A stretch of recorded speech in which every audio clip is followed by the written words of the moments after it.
qui a déjà posté des vidéos YouTube régulièrement de lui sur YouTube? Qui l'a déjà fait? Qui a déjà une chaîne YouTube? Et tout le reste, on vous dire à quel point je suis extrême, je peux vous considérer comme égoïste. Vous allez comprendre à la fin pourquoi. Mais à l'ère où on vit aujourd'hui, vous êtes égoïste de ne pas avoir fait de vidéo YouTube pour l'instant, de ne pas publier tous les jours. Vous allez voir pourquoi vous êtes des égoïstes. Je vous laisse cette conférence brute pour que vous puissiez comprendre ce qui m'a permis de gagner de l'argent sur internet depuis ces dernières années. J'ai fait des erreurs trop bêtes en passant par des produits qu'il fallait pas vendre, où je me suis tapé du support client que j'aurais aimé ne jamais me taper, en passant par des dépenses en pub, etc. Enfin, il y a vraiment eu des gros échecs et des trucs un peu chiants dans ma vie, comme dans la vie de tout le monde. Mais dans ma vie d'entrepreneur, c'est dans cette vidéo que je vous le partage, je raconte toute mon histoire. Et surtout, j'espère que vous n'allez pas faire les mêmes erreurs que moi et vous allez arriver directement au bon chemin, à la fin, où j'en suis rendu en ce moment et depuis ces dernières années, parce que c'est plutôt sans risque. Et ça rapporte quand même plutôt de l'argent. Et pour information, vous avez le premier lien dans la description qui est pour la réouverture des sélections de coaching. Donc vous pouvez remplir la candidature rapidement et Baptiste va vous rappeler. Baptiste, c'est mon bras droit, il m'aide à trier les gens qui sont motivés pour un coaching en one-one avec moi. On a réouvert ça fait plusieurs mois, des années même que j'avais pas réouvert ça parce que je pouvais pas m'en occuper tout seul. Là, j'essaye d'agrandir un peu l'équipe, mais c'est toujours moi qui vous coach. On fait ça en one-one. Je fais le business avec vous comme si je le faisais pour moi. Exactement de la manière dont j'ai pu monter Badac ces derniers temps, ma chaîne de badminton avec tout le business et l'écosystème. Il me fallait un peu de temps pour que la dernière sélection soit autonome. C'est fait. Premier lien en description. Pour ceux qui sont motivés et qui veulent candidater, vous aurez tous une réponse. Et j'ai nommé Antoine Bougan. Bonjour, monsieur Bougan. Salut Antoine. Donc vous partagez votre expérience sur YouTube, à travers votre chaîne YouTube qui a aujourd'hui plus de 50 000 abonnés. Vous montrez chaque semaine comment gagner de l'argent à travers cette chaîne. Donc à travers votre intervention aujourd'hui, on voudrait que vous puissiez nous parler davantage de votre domaine, de votre expertise, et je vous laisse la parole. Merci Antoine pour l'invitation. Bonjour à tous. Je pense que je vais vous parler de mon histoire, comment je suis arrivé à être amoureux d'Internet, du numérique. C'est sûr que pour moi ça a changé ma vie. J'ai plusieurs chaînes YouTube, dont une, comme tu as dit, sur le marketing sur Internet. J'ai une chaîne sur le surf et le skate, et récemment une chaîne sur le badminton, parce que vous allez voir que je mêle mes passions avec Internet et le numérique, et c'est pour ça que ça a changé ma vie. Pour bien comprendre, moi je suis un gars qui est extrême. Dans tout ce que je fais, je suis extrême, et je suis un gars qui s'épanouit dans la vie en apprenant de nouvelles choses. Donc vous me mettez à faire du badminton, je vais apprendre, je vais progresser, ça va m'épanouir, il me faut un nouveau but tout le temps.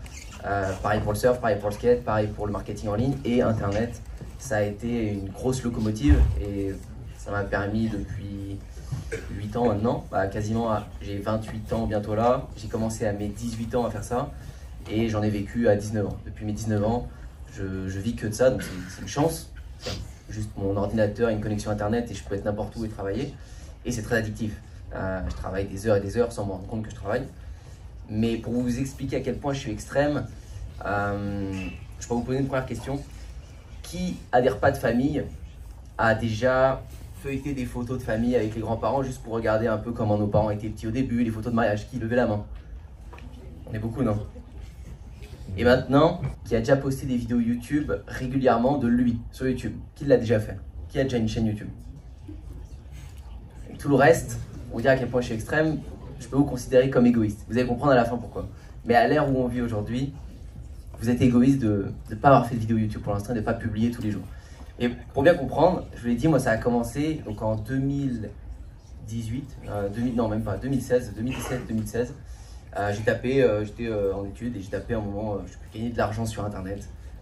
J'ai essayé de trouver des moyens pour vivre que du surf et peut-être ne plus faire d'activité qui ne me plaisait pas. Je voulais juste me dire, Internet c'est une opportunité, le numérique je vois des trucs, qu'est-ce qui existe? Donc j'ai commencé, et je pense qu'il y en a pas mal qui connaissent, ça n'a pas une super connotation non plus, mais qui connaît le dropshipping? Ok. Le dropshipping, ça n'a pas une super réputation, pourtant, c'est juste un moyen de vendre. À la base, moi j'ai découvert ça, c'est le premier truc en ligne que j'ai découvert. Ça permet juste de vendre sans avoir le stock.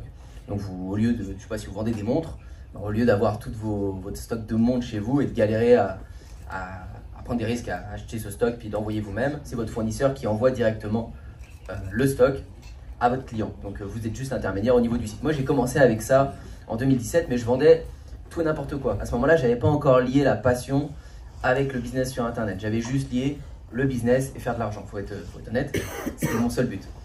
Et donc je vendais des fers à lisser pour lisser les cheveux des filles. ça marchait pas de ouf, ça me cramait plus les cheveux des filles qu'autre chose, je crois bien.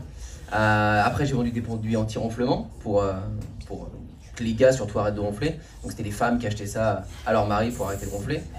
Et tout ça, c'est arrivé avec un premier outil du coup du numérique que j'ai découvert, qui a été hyper fort, qui a été un gros tournant pour moi. Ça a été la publicité Facebook. La pub Facebook, est-ce qu'il y en a qui ont déjà dépensé, allez, on va dire plus de 2000 € sur la pub Facebook? Personne? Ok. La publicité Facebook, ça, moi j'ai dépensé plus de 6 chiffres dans la publicité Facebook, beaucoup, mais sans me rendre compte. C'est comme au casino, vous mettez des sommes au début, vous mettez 5 €, 10 €, puis ça me rapportait peut-être 20 € en vendant des fers à lisser pour essayer les cheveux des filles. Je prenais l'audience d'Enjoy Phoenix, on pouvait être sur Facebook, et c'est pour ça que c'est un outil fort. En tout cas, ça l'était à l'époque, maintenant il y a d'autres alternatives. Mais à ce moment-là, je ciblais les fans d'Enjoy Phoenix, qui est une youtubeuse beauté, et je disais, bah, allez, je mets 10 € là-dessus, et ceux qui aiment la page d'Enjoy Phoenix vont sûrement être intéressés par mon fer à lisser. Et donc sur ces 10 €, des fois je vendais pour 40 €, 50 €, j'avais une petite marge de 5-10 €. Donc déjà dans ma tête, ça a fait un énorme switch, parce que je me suis dit, je peux vraiment vivre juste en prenant mon ordinateur et en mettant des publicités. C'est un jeu, quoi. C'est dans la machine à sous. Une fois que j'ai compris quel ciblage je pouvais mettre, ça fonctionne. Donc c'est ça qui a tout déclenché pour moi et qui m'a fait comprendre que c'était une grosse opportunité. Donc je suis allé là-dessus, mais au bout de 6 mois, 8 mois, je me suis vite rendu compte, et je vous l'ai dit au début, moi je m'épanouis avec mes passions. Et les fers à lisser, vous allez vite comprendre, c'est pas ma passion. Je comprends rien à ce que je vendais. Le support client, je comprenais encore moins. J'avais des filles qui me demandaient à quelle heure fallait mieux se lisser les cheveux, comment la pouvait. J'étais un peu paumé. Donc, ok. Et donc, je me suis dit, le surf, le skate, c'est mon truc. Il faut que je démarre direct sur le surf, le skate. Je sais le faire maintenant et j'y crois surtout. Parce que ce qui m'a pris le plus de temps dans le business en général, si je vous parle un peu d'état d'esprit sur le côté entrepreneur, ça a été de débloquer mon mental. C'est comme tout. Je sais pas si moi j'ai déjà perdu beaucoup de poids dans ma vie, j'ai déjà fait beaucoup de sport. La première fois que j'ai voulu perdre du poids, j'ai mis du temps parce que je sais pas, je me sentais pas capable de perdre genre 10 ou 20 kilos. Par contre, la fois que je l'ai fait, après j'ai repris du poids. Et pour reperdre du poids, je l'ai fait hyper facilement parce que dans ma tête, j'avais déjà cassé, j'avais brisé la glace. C'est bon, je savais perdre du poids, je m'étais déjà vu un peu en obésité, puis après je m'étais vu plus sec. Donc c'était pareil pour le business sur internet. Dès que j'ai commencé à gagner de l'argent et à faire en sorte que mes publicités marchaient sur mes fers à lisser pour les filles par exemple, je savais que j'allais réussir à le faire sur le surf, le skate, qui était une niche plus compliquée parce que j'avais fait la niche des fers à lisser pour les filles juste pour l'argent. Donc j'avais repéré une vraie problématique et j'avais une belle publicité où les cheveux étaient tout crépus d'une fille puis après tout lisse, donc c'était facile. Alors que le surf c'était plus concurrentiel. La problématique était moins grosse et c'était un business plus de divertissement, c'était un truc de plaisir, donc il fallait que je m'accroche plus. Et ça a été le cas parce qu'au départ, ça a été flop sur flop, ça marchait pas. Et c'est là que j'ai découvert, pour moi, l'outil du numérique qui est le plus fort aujourd'hui, et ce pourquoi vous êtes des égoïstes pour la plupart parce que vous ne documentez pas, c'est l'organique. L'organique, c'est le fait de publier sur les réseaux sociaux, sur TikTok, sur YouTube, sur Instagram. Vous ne mesurez pas à quel point, et c'est certain, à quel point c'est puissant, à quel point ça change tout aujourd'hui. Vous avez besoin que de ça pour créer un projet en ligne, n'importe quoi. Vous avez une charcuterie, vous avez un centre de coiffure, vous avez ce que vous voulez demain. Vous devez avoir une chaîne YouTube, un compte Instagram, un compte TikTok, si vous voulez le développer, si votre but c'est de vous développer sur les réseaux et d'utiliser le numérique comme il faut. Pourquoi? Parce qu'aujourd'hui, les pubs c'était bien, mais c'est très en dents de scie. Quand je mettais 100 € de pub, après j'étais à 200 € de pub, 300 € de pub par jour, on se laisse facilement amadouer par la machine vu que ça rapporte des sous. Des fois les enchères sont trop hauts pendant que c'est Noël, donc il y a des grosses marques comme Nike, comme Adidas qui mettent beaucoup de publicité et on est moins rentable, mais on n'ose pas le regarder. En fait, on a l'impression d'être riche à moi parce qu'on fait beaucoup de chiffre d'affaires avec nos ventes, mais en fait c'est beaucoup de chiffre d'affaires, mais on regarde plus trop notre dépense en pub, mais on est plus si rentable. Donc c'est notre état d'esprit, en tout cas moi, mon mental et mon niveau de bonheur, en fait il fluctuait. Il faisait ça, je suis heureux, ça, je suis pas heureux parce que je faisais plus de ventes. Alors que l'organique, le fait de publier des vidéos sur les réseaux, peu importe votre projet, ça va que monter. Vos abonnés vont faire que monter, vos vues vont faire que monter. Et quand vous mettez une vidéo, il faut bien que vous compreniez ça, une vidéo sur TikTok, une vidéo sur YouTube, une vidéo sur Instagram, tout ce que vous voulez, elle prendra des vues toute sa vie. Peut-être que vous la mettez aujourd'hui, elle va faire 12 vues. Demain, elle sera à 14. Après-demain, elle sera à 15. Et demain matin, vous pouvez vous réveiller, elle peut être à 6 millions de vues. Et si vous connaissez bien les réseaux, que vous vous formez là-dessus, vous allez maîtriser, vous allez savoir comment faire des vues de manière régulière et grandissante. Et C'est ce qui va faire que le matin, et c'est mathématique, le matin vous allez vous réveiller, vous ouvrirez vos mails et vous aurez 1, 2, 3, 4, 5, 10 demandes de personnes qui vont vouloir acheter votre produit, vouloir vous intéresser à votre projet, peu importe ce que vous avez proposé, mais vous ne courrez jamais après vos clients parce que vos vues ne vont faire que monter et une vidéo, 10 vidéos, 1000 vidéos font que prendre. Donc ça a été un gros tournant pour moi en 2020-2021 et c'est là qu'on a créé la plus grosse audience en fait avec mon pote d'enfance avec qui je fais du surf et du skate. On a créé Oa Surf, qui est la plus grosse communauté francophone de surf et de skate. Donc entre TikTok, entre YouTube, ça a fait plusieurs centaines de milliers d'abonnés. Et tout ce qu'on fait, on le documente. Et c'est pour ça que je vous dis que vous êtes égoïste. Pour ceux qui n'ont pas compris, c'est que moi, au repas de famille, je ne montre pas les photos, je ne prends même pas en photo. En fait, je fais aucune photo de ce qui se passe. C'est juste une image, hein, c'est juste pour vous provoquer. Mais je peux montrer, en fait, des fois avec ma grand-mère, mes 6 années dernières passées de ma vie, en fait, tout ce que je fais de ma vie. Elle me dit ouais mais je comprends pas ce que tu fais Antoine sur internet, t'inquiète pas mamie, je vais te montrer, ouvre YouTube et on regarde. Et là, elle découvre dans ses yeux, elle découvre tout, elle voit que je suis allé à Bali faire du surf et que j'ai fait un tournage etc. pour la marque de surf. Elle a vu que on vend des rampes de skate, quand je dis je vends des rampes de skate, mamie, dans les jardins des gens, c'est notre société maintenant, aujourd'hui on ne vend plus les faire à lycée, on vend des rampes dans les jardins des gens et ça a toujours été mon rêve.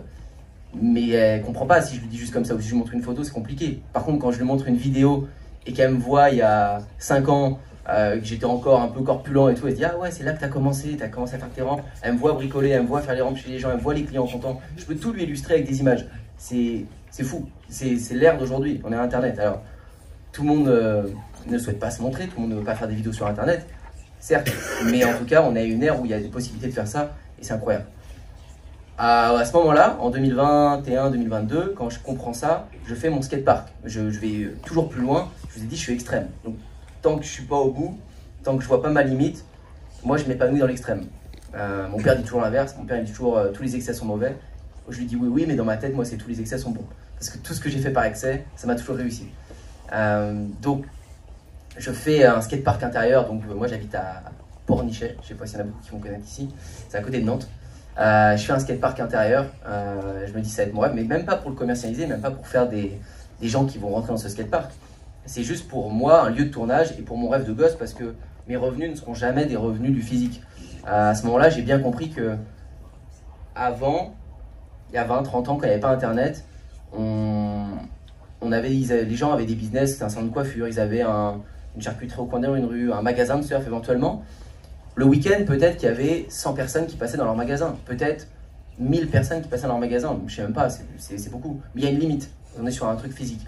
En ligne, je viens de comprendre qu'avec les pubs, avec l'organique, avec toutes les vidéos que je mettais, quand une vidéo marchait, mettons je faisais 1 million de vues sur une vidéo TikTok ou n'importe, mais j'avais 1000 personnes, 2000 personnes, 100 000 personnes sur ma boutique qui pouvaient passer. Donc je pouvais passer de rien à tout d'un coup. On peut passer de 1 ou 2 ventes à 1000 ou 2000 ventes d'un coup. Donc c'est pour ça que vous voyez beaucoup, si vous suivez quelques entrepreneurs du web, moi je ne suis que ça, mais si vous en suivez quelques-uns, vous voyez des fois des gens qui changent de vie du jour au lendemain, parce que les réseaux ont une force de frappe qui ne prévient pas. Et moi ça a été tout le changement et c'est pour ça que j'ai pu me permettre de faire ce skatepark, qui me coûtait cher tous les mois, mais qui était juste un lieu de tournage pour donner plus vie à ce que je faisais en ligne, parce que c'est de là où grandissait mon entreprise. Et c'était pas des petits abonnements que j'aurais pu faire en physique. C'est un monde en fait inverse. Et quand je présentais ça à mes parents ou autres, ils ne comprenaient pas pourquoi je ne faisais pas rentrer de gens.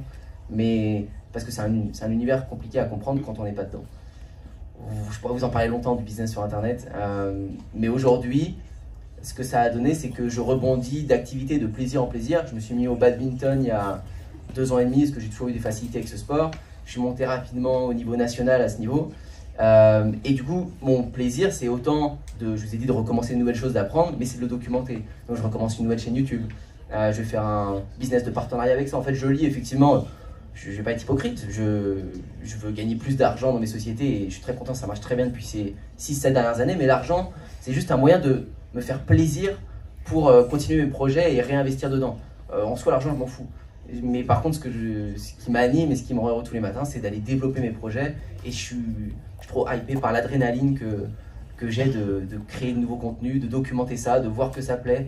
Et ouais, de faire ces projets à l'infini. Après, tous les outils internet, on parlait de l'IA, de ChatGPT, etc. Moi, ils me servent beaucoup dans mes business, que ce soit pour automatiser des séquences d'emails.